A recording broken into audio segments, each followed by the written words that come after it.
Good day. My name is H.B. Charles Jr., pastor of the Shiloh Metropolitan Baptist Church in Jacksonville, Florida. I am also the author of the books on preaching and on pastoring, and I am the host of the On Preaching podcast. It is my joy to have this conversation with my friend and brother, Dr. Derek Thomas. Thank you for sharing this time with us. Thank you. It's such an honor to be back here. I spoke here at a conference. I've forgotten what it's called now, but Cutting It Straight. Cutting It Straight. Mm-hmm. But it's wonderful to be back. And you, of course, preached for me when I was the senior minister at First Pres Columbia 3, 4, 5 times. I have. And you're there Yep. in a couple of weeks. Yes, sir. So this is a great providence. And then we've met at Ligonier and at John MacArthur's and other places. So it's good to be back with you. Good to be with you. So for those who may not know you, that may be listening or watching this, tell us a little bit about your background. I grew up in Britain, in Wales. Social historians will tell you that the generation that came back from the Second World War, namely my parents, identified with the church but never went. So my mother identified with an Anglican church and my father identified with a congregational church, but I have no memory of them ever going. So I was raised in a fairly secular but moral home. Mm-hmm. And I was a math physics major at college, so that tells me something about myself. I thought science had all the answers. I had never read the Bible. I guess if you'd have pinned me to the wall, I would have acknowledged that there was an historical Jesus, but he didn't have anything to do with me. Yeah. I thought science would have all the answers. And then when I went to college, my best friend sent me John Stott's Basic Christianity in the mail. He was a physics major at a different college.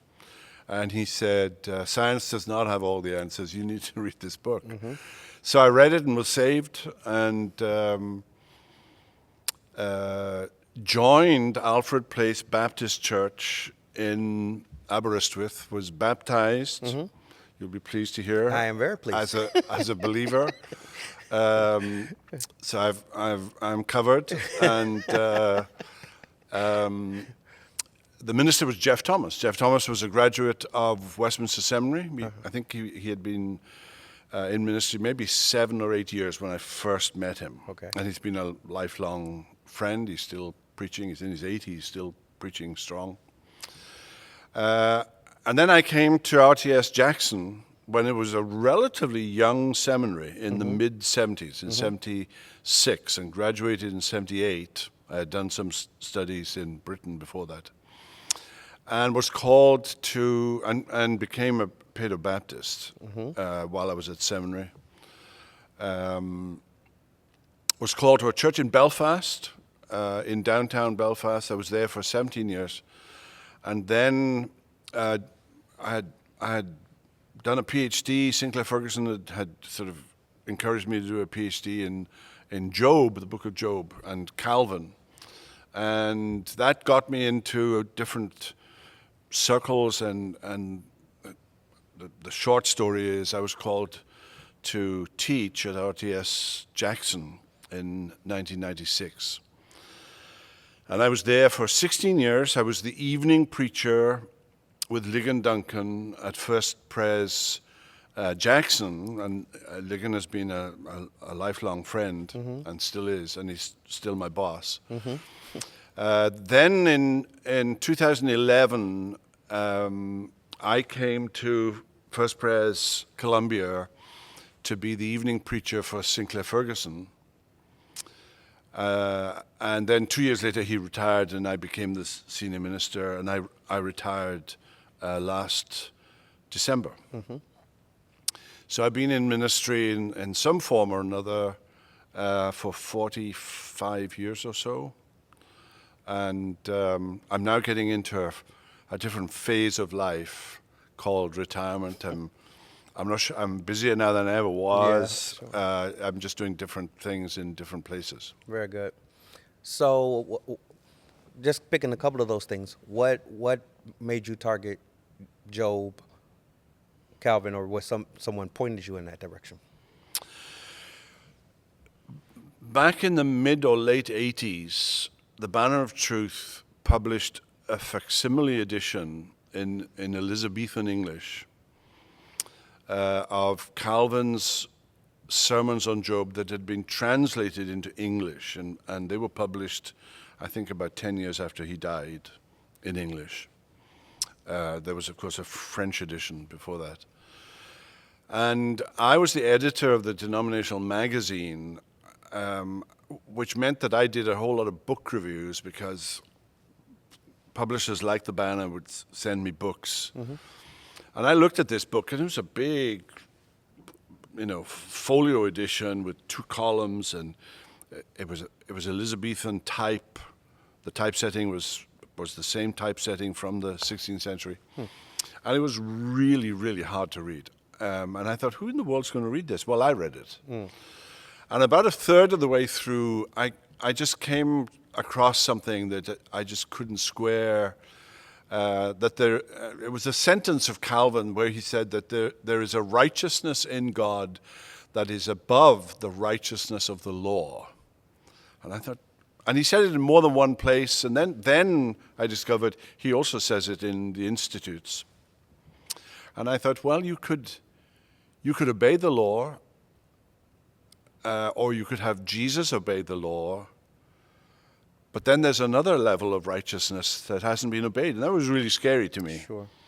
A kind of double justice view, and I talked to Sinclair about it, and he said, you should do a PhD on it. And then I talked to somebody else who was doing a PhD in Glasgow on Calvin, and he said, we were having coffee, and I told him about this.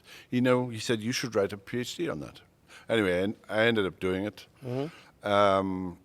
It's one of those things that you're glad you've done it, but there's no way I would ever do it ever again.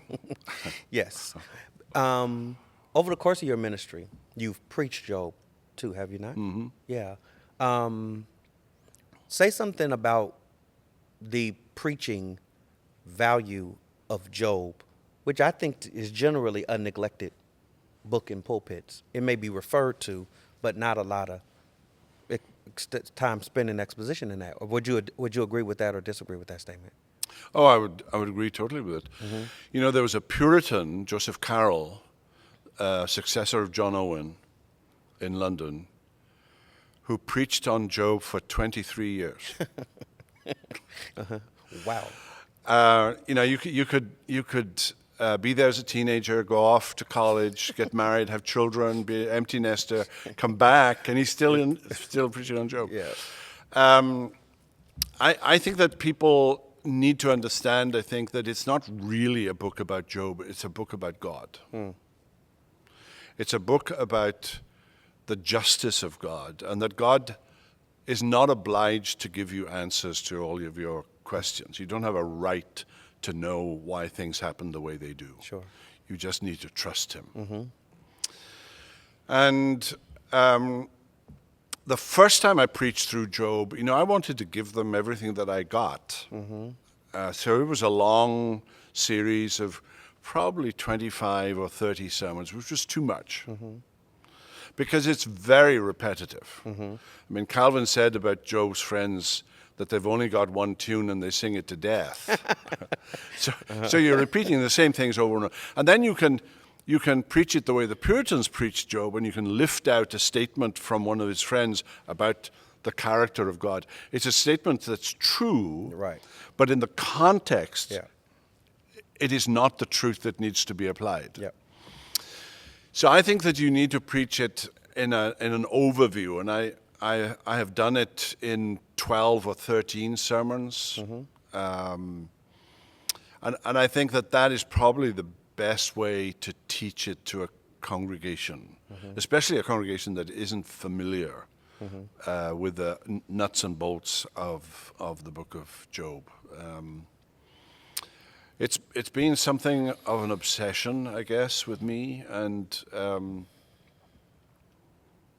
the insight that it gave me of how great God is. And what we know about him, we know only a little. Yeah. While you were talking there, it reminds me where we met. We met preaching an event together, Expositors Conference at Southern Seminary. Oh, right.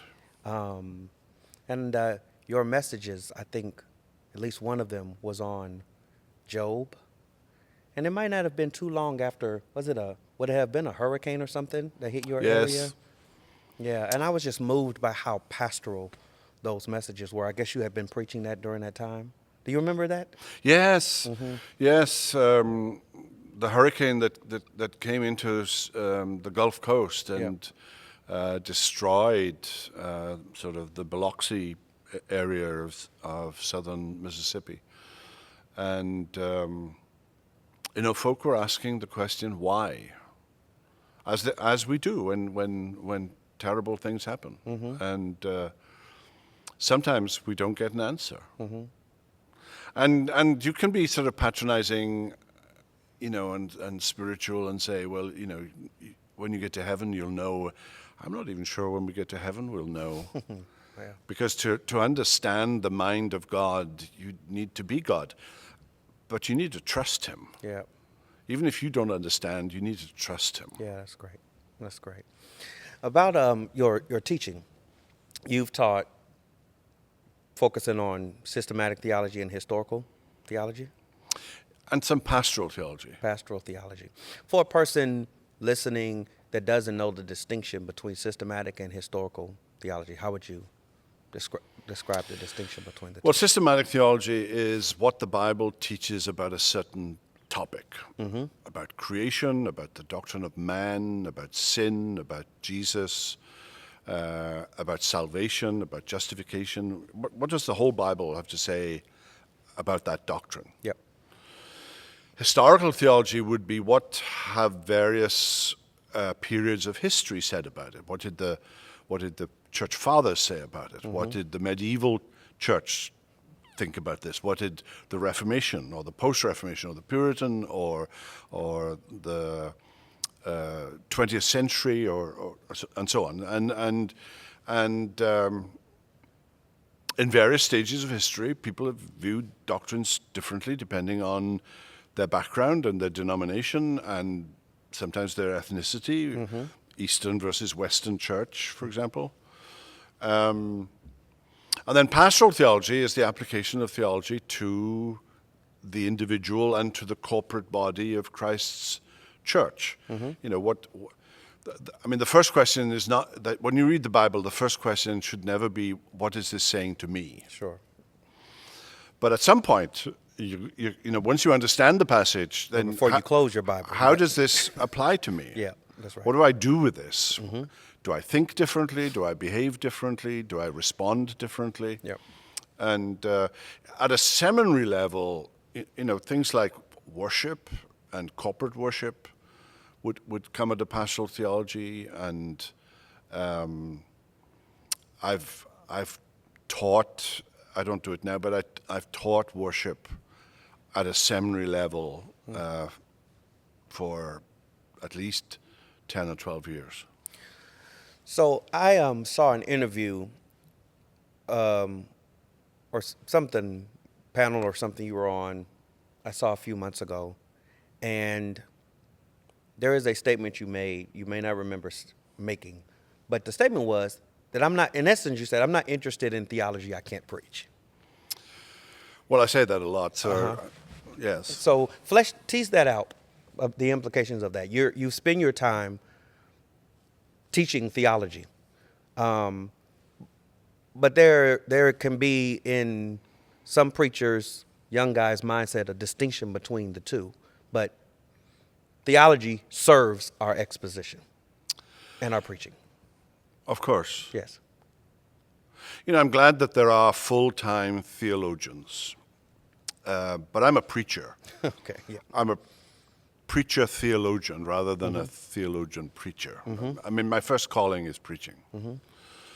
And I want my theology, if possible, to serve my preaching as much as possible. I mean, I can give you an example. When I went to seminary, Bavinck, the Dutch theologian, most of what he wrote was only available in Dutch.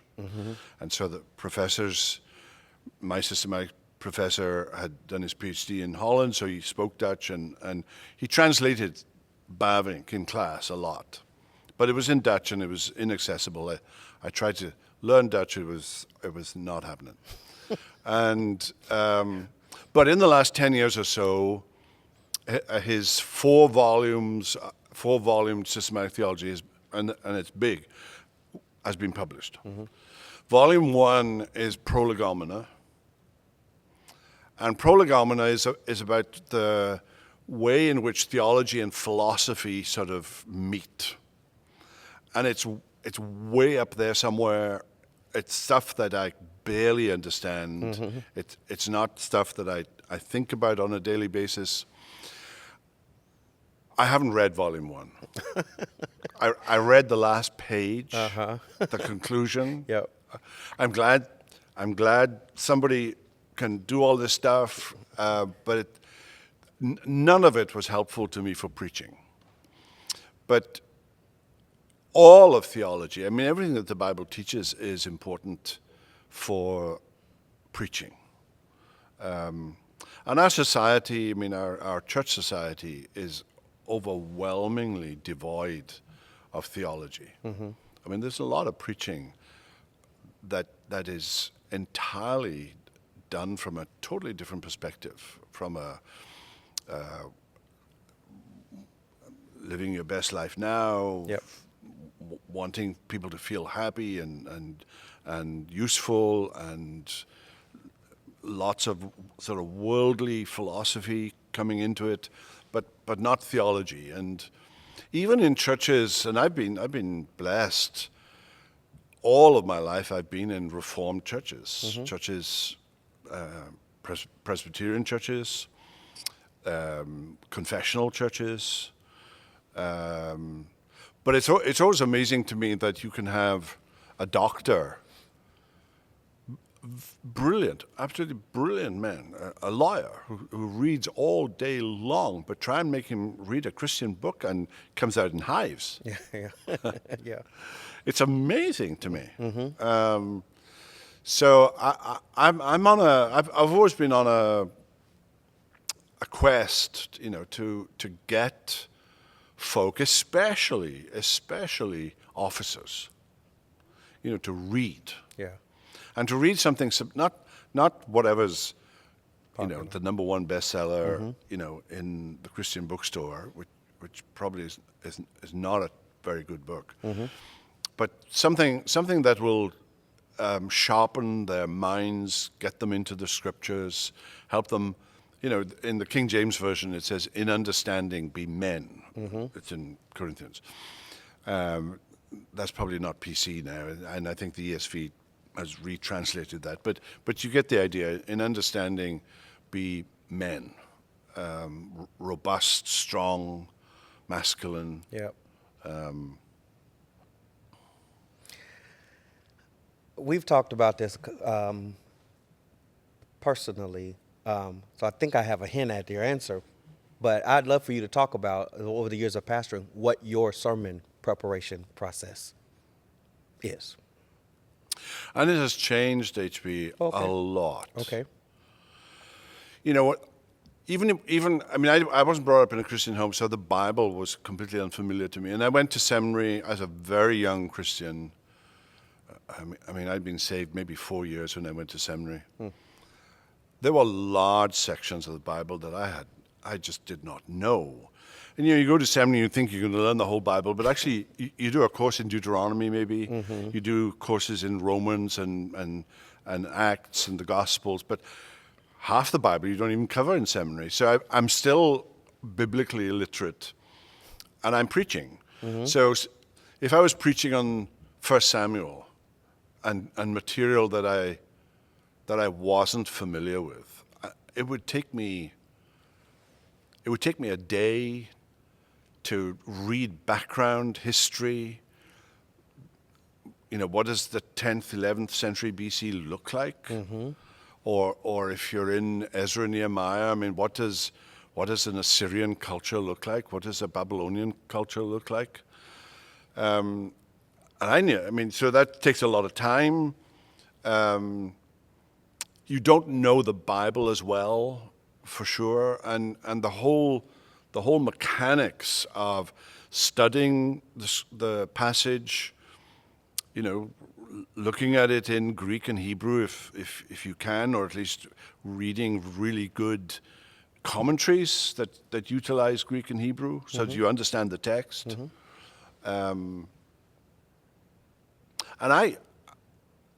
if I was preaching, say, on Romans 3:25 through 27, some random verses, I would probably read 20 commentaries. Okay. Most of them saying the same thing. and I would take lots and lots of notes. And at the end, somehow or other, this forms itself into 3 or 4 points. Now, I don't personally like preaching that merely expounds the text. Verse 1 says this, verse 2 says that. Dude, give me the commentary, and I can read this for myself. But the Westminster Assembly produced a directory for public worship, which has a 4 or 5 page summary of preaching. And one of the things it says, and it's stuck with me ever since I first read it, was that the goal of preaching was to find the doctrines in the text. And that's a different perspective. What is this verse teaching? What is this verse or these 2 verses teaching?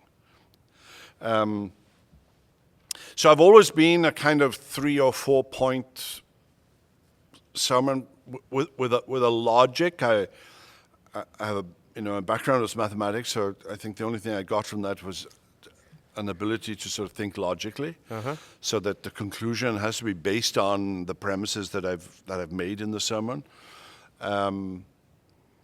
So preparing sermons today would be a much shorter process than it was 35 years ago, 40 years ago. Gotcha.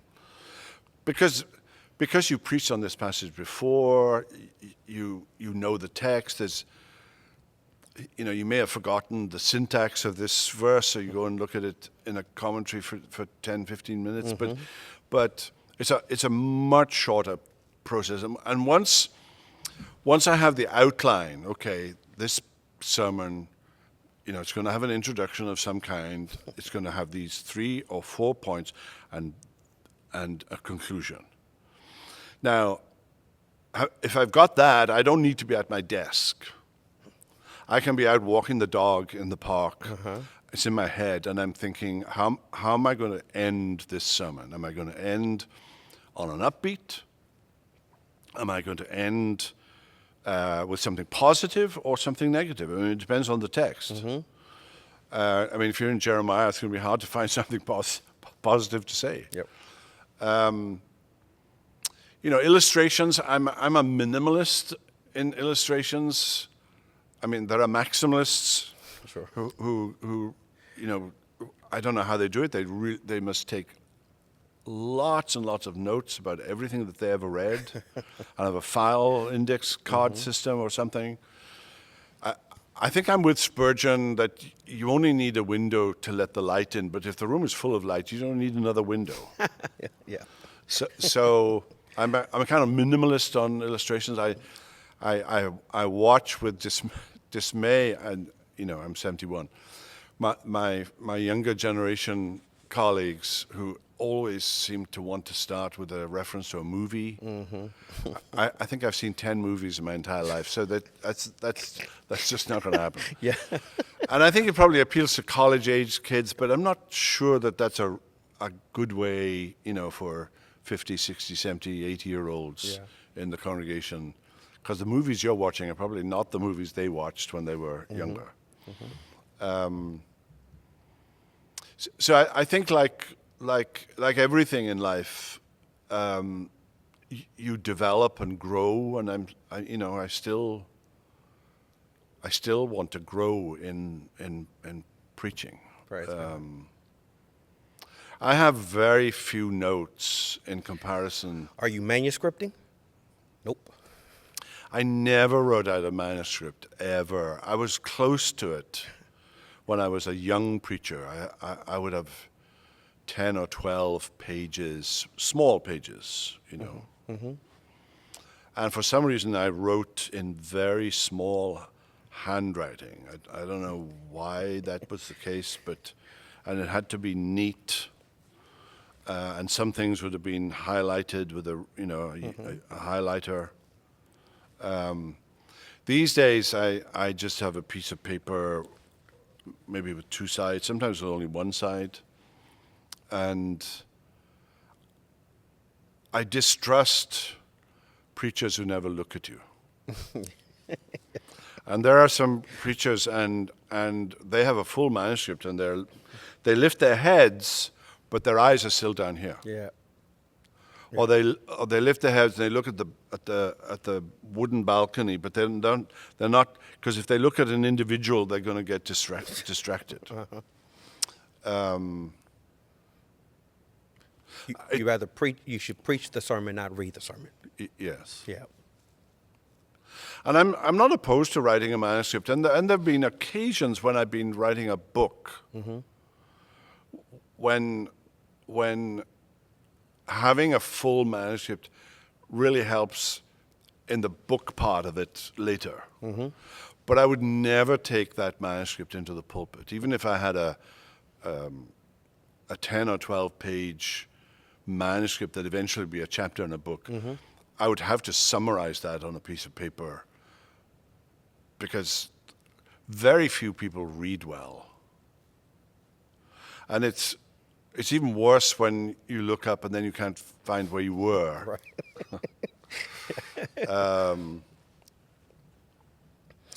So I encourage young preachers. I mean, I've encouraged some of my own young preachers in Columbia to get away from the manuscript.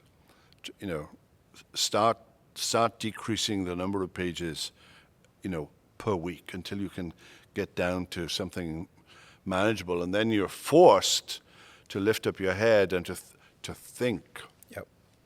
And sometimes it's a terrifying process because your head is blank, and you're totally dependent on the Holy Spirit to help you bring to memory, how do I apply this verse, and application is best done spontaneously.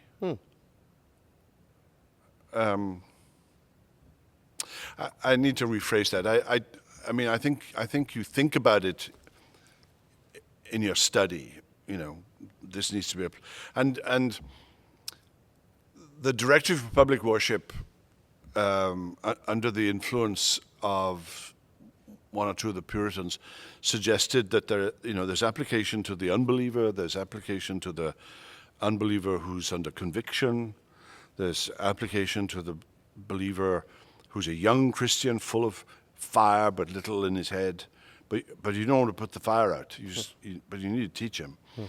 There's application to the midlife crisis moment, when the fires have gone out and depression has set in, and they're enmeshed in teenage children and finances and work and a marriage that isn't quite as good as it used to be, and then you've got the retired folk, and all the major decisions in life are in the past. And they're trying to find, what am I to do now as a 71-year-old, but as an 81-year-old or a 91-year-old, or a 100-year-old person who I went to visit recently, and he said, I want to go to heaven, but I want to be useful while I'm here. Wow.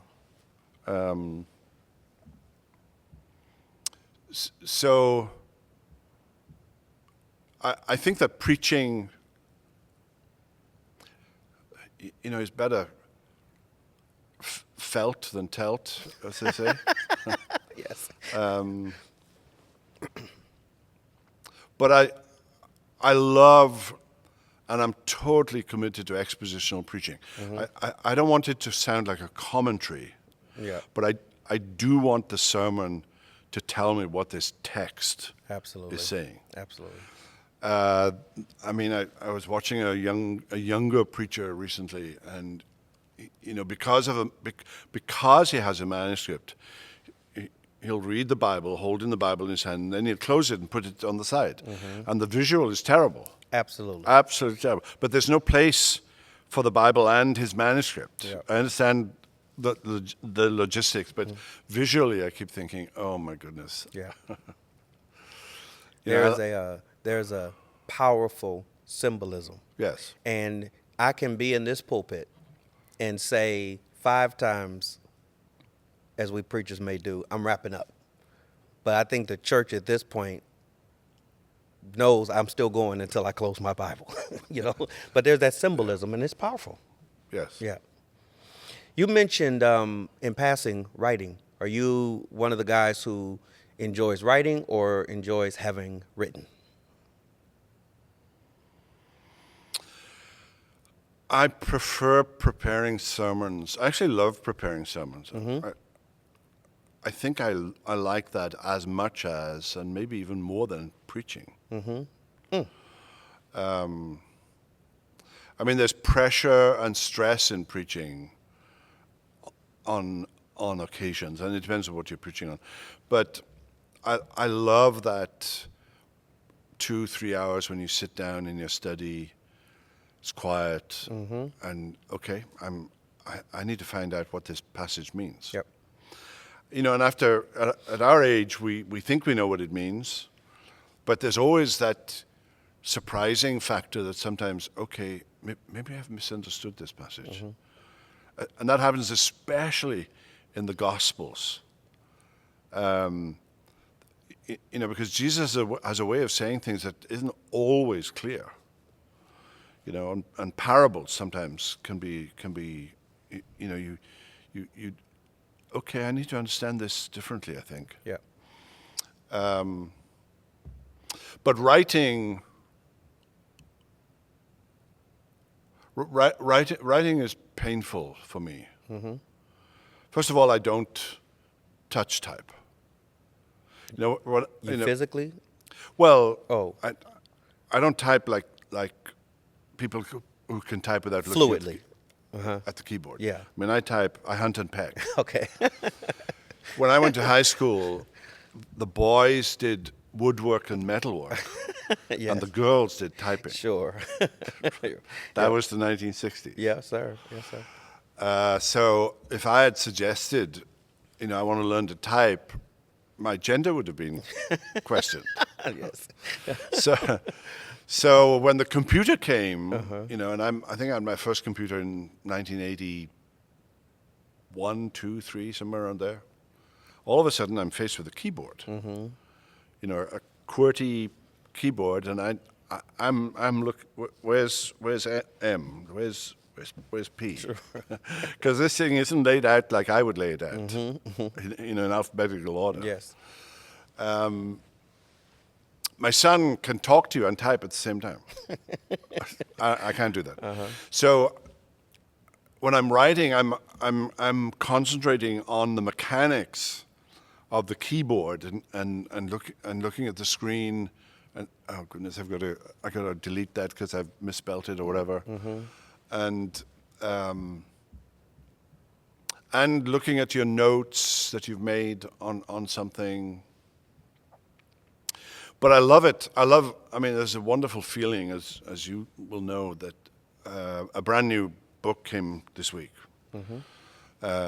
on the life of Peter that I wrote 2 years ago, and it arrived this week. And just to hold it, it's like one of your children. Yeah, absolutely. You hold it in your hand. They've done a nice job, and it was a hardcover, and Ligonier had done it, and was a beautiful cover, and I gave it to my wife, and I said, "Look," and she said, "Yeah, nice." She said, but she didn't take it or open it. Yeah. This is one of my children. Yes, Come on. Absolutely. I just wish that Christians read more. So do you think, I'm not criticizing the convenience of all of the technology,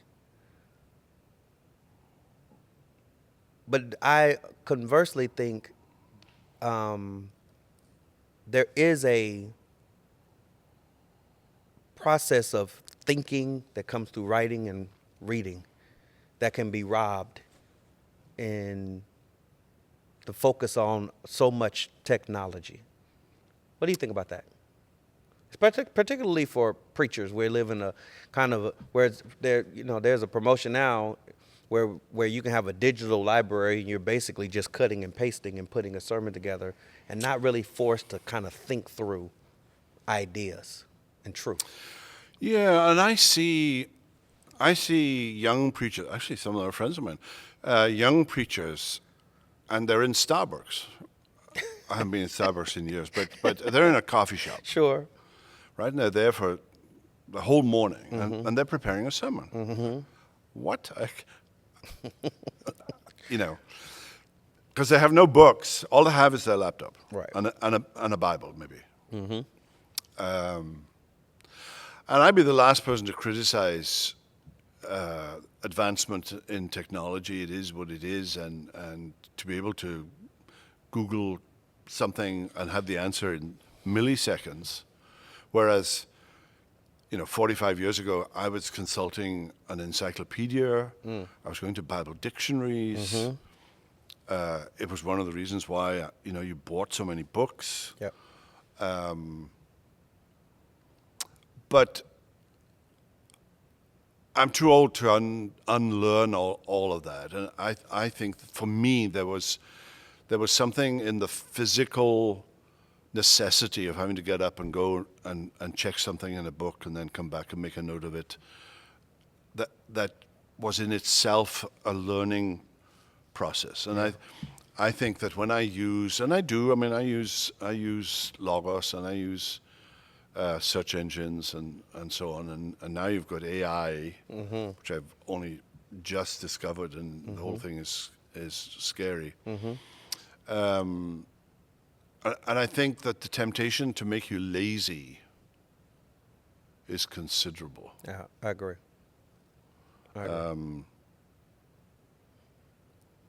So, I'm old-fashioned about the whole thing. My Greek is better than my Hebrew. So there are young preachers who have said to me that it takes them 30 hours to prepare a sermon. Mm-hmm. I'm not kidding. I've had people say it takes me 30 hours, and I'm thinking, what in the world are you doing? And they'll say to me, they're translating the Hebrew, mm-hmm. and it takes them a day and a half. Mm-hmm. And I'm thinking, if you can't translate the Hebrew in 15 minutes, forget it. It's Hebrew's not for you. Find a good commentary, right? Yes. Some Hebrew expert, and let him do the work for you. Yeah. Now, don't quote me on that. I know this is on air, but I think it's vital that seminary students do know some Hebrew and Greek. Mm-hmm. And they do need to have a grasp of how words have sometimes wide semantic ranges and so on. And but there are tools that you can use that are guides, good guides, faithful guides to help you along the way. You and I are from the generation of word studies. I don't think that's a thing in young preachers anymore. But word studies was the thing. Mm-hmm. And watching how the same word can be translated differently in different contexts, different verses, helps you give a sort of flavor to the word.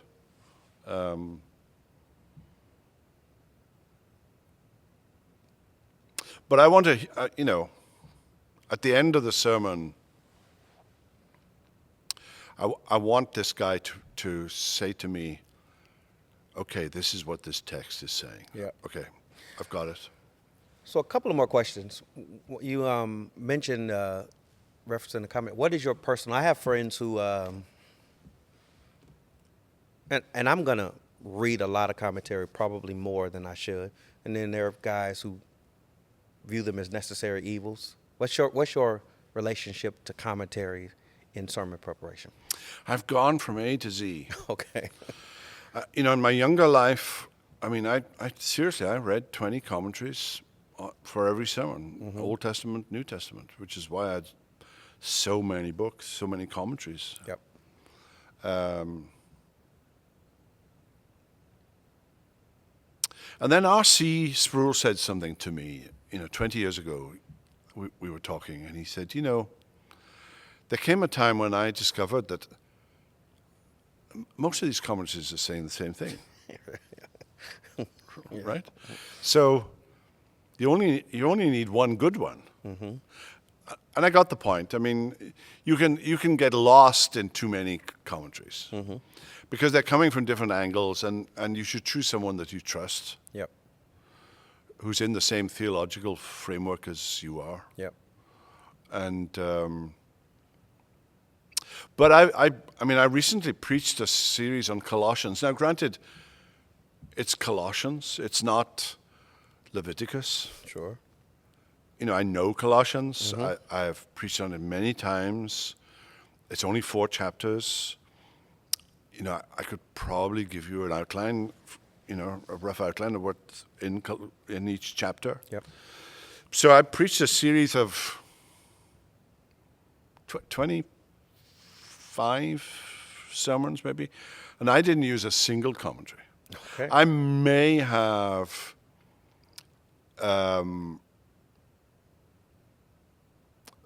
in that passage in chapter 2 where it talks about elementary spirits, and there's a lot of discussion. I may have gone and looked something up just to find out what both sides were saying, and I thought, I'm not even sure if I could get some of this across without reading a sort of formal paper. And there was certainly something liberating about that. But that comes from having been a preacher for almost 50 years and preaching a book that I really know. Sure. And it was fun. Fun is probably not the right word, but my soul was blessed. Would you have said, okay, you've preached Colossians many times, you preached those 25 messages. Would you say you were repeating messages? No. No? I made a promise to myself a long time ago that I wouldn't repeat. I've been in 3 churches, so I could come to Columbia and basically preach what I preached in Jackson, but they're all online. So Yeah. Yeah. Have a short shelf life. And the application's going to be different. And I like those 2 or 3 hours in my study with some coffee. Maybe I have some background Bach on in the background, just to get some atmosphere. And I love that time of preparing a sermon, starting from the basics and getting my outline and thinking about how do I want to begin the sermon, how do I want to end the sermon. Very good.